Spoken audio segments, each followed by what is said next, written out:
할렐루야. 오늘도 참으로 좋은 날입니다.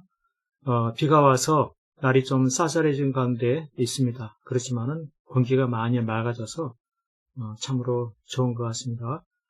날마다 우리가 큐티하는 삶을 살아가는데요. 오늘 본문의 큐티의 말씀은 잠언 2장 16절 말씀입니다.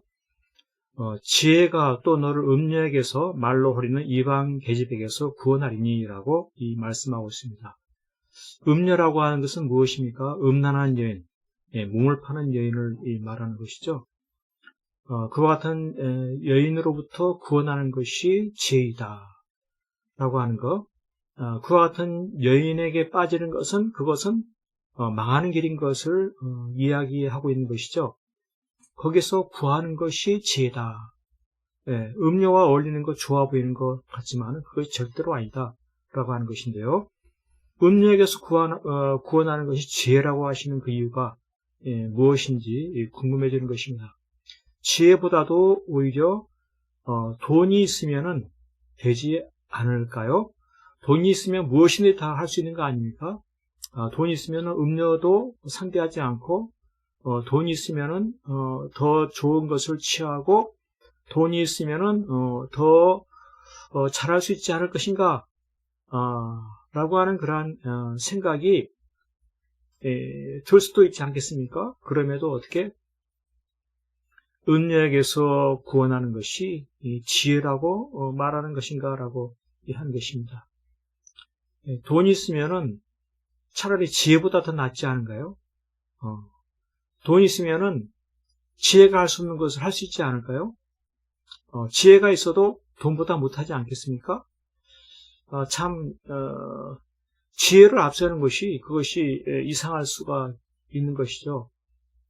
그럼에도 지혜를 앞세우는 그 이유를 믿음으로 깨달으려고 하는 것입니다. 도대체 왜 지혜가 음녀에게서 구원한다라고 하는 것이죠. 실상 우리 하나님께서는 지혜가 최고이다. 돈보다 더 최고인 것은 바로 지혜이다라고 하는 것을 일깨워주고 싶으신 하나님의 심정이 있습니다. 최고인 것은 지혜다. 돈보다 더 귀한 것이다. 그래서 우리 하나님은 물론 우리에게 돈도 주시지만 더욱더 지혜를 주시는 하나님이신 것입니다. 그래서 믿음으로 산다고 하는 것은 하나님 앞에 지혜를 구하는 것입니다. 돈보다도 지혜를 더 구하는 것. 그러한 삶을 살 수 있겠습니까? 그래도 돈이 최고죠. 그러나 믿음은 돈보다도 더 큰 지혜를 구하는 그것이 믿음인 것입니다. 그러한 지혜가 있을 때 어떤 일이 벌어집니까? 음녀가 말로 호리죠.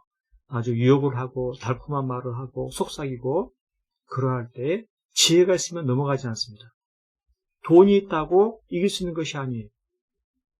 하나님을 경외하는 그 지혜가 있을 때 그 음력에서 벗어나게 된다.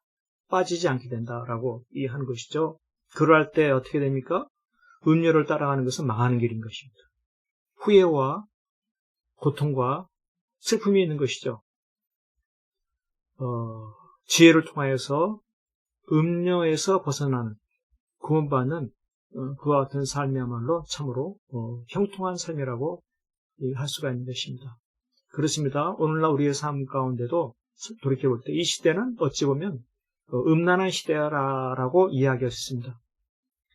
얼마나 음란하냐? 일종의 이 동성애를 이야기할 정도로 동성애에 대해서 차별하지 말라라고 아주 떳떳하게 이야기할 정도로 너무나 음란한 세상입니다. 음란한 일을 오히려 자랑하면서 그것을 많은 사람들 앞에 부끄러워하지 아니하는 그러한 음란한 세상이다라고 하는 것이죠.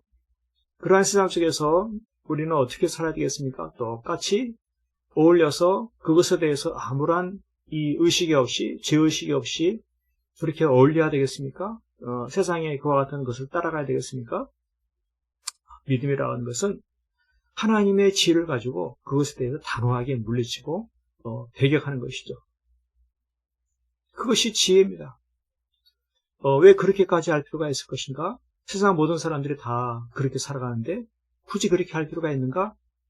세상적인 지혜로서는 이해가 안 될 수가 있지만 하나님의 지혜는 무엇입니까? 하나님을 경외하는 지혜. 그 지혜는 참다한 복을 가져다 주는 것입니다. 세상의 풍속 따라가면 후회만 있어요. 하나님의 지혜를 따라가면 어떻습니까? 믿음으로 음녀를 물리치고 믿음으로 지혜를 따라 살아가면 그의 가정은 아주 행복한 가정이 됩니다. 음녀를 따라가 보세요. 가정이 깨집니다. 가정이 깨지면 행복합니까? 절대로 행복할 수가 없는 것이죠. 자녀도 불행해지는 것이고 앞날의 모든 것들이 다 무너지는 것입니다. 그렇습니다. 이와 같은 지혜가 얼마나 소중합니까? 하나님을 경외하는 지혜, 이 믿음을 가장 힘써, 이 지혜를 가장 힘써 구하는 그러한 삶이 참으로 복되지 않습니까? 이 지혜를 통해서 거룩한 삶을 살고 지혜로 인해서 거룩한 삶을 살 때 그 거룩한 삶에는 굉장한 기쁨이 있는 것입니다. 탐욕의 기쁨, 그것은 허무합니다. 그러나 거룩한 삶의 기쁨은 샘솟는 기쁨입니다. 얼마나 참으로 끝없는 기쁨인지 그렇습니다. 그렇기 때문에 우리의 삶 가운데 돈이 최고인 것 같지만은 더욱더 중요한 것은 지혜가 더 최고다. 그래서 하나님을 경외하는 지혜, 이 믿음을, 이 지혜를 앞세우며 살아감을 통해서 이 제약된 세상, 음란한 세상에서 거룩한 삶을 살고 하나님 인도하심을 따라 순종하며 살아서 행복한 가정, 그 행복한 가정을 통해서 자손이 복을 받고 세계적인 인물이 태어나고 그렇죠? 얼마나 좋습니까? 이것이 바로 하나님의 지혜 가운데 있는 것입니다. 오늘도 말씀의 큐티 가운데서 하나님의 지혜를 얻고 날마다 큐티엠 쓰면서 그 지혜 가운데 날마다 살아가고 하나님의 지혜로 이 세상을 정복하고 다스리고 죄를 물리치고 거룩한 삶을 살아가는 가장 큰 기쁨, 승리의 삶 될 수 있기를 간절히 축복합니다. 아멘 할렐루야.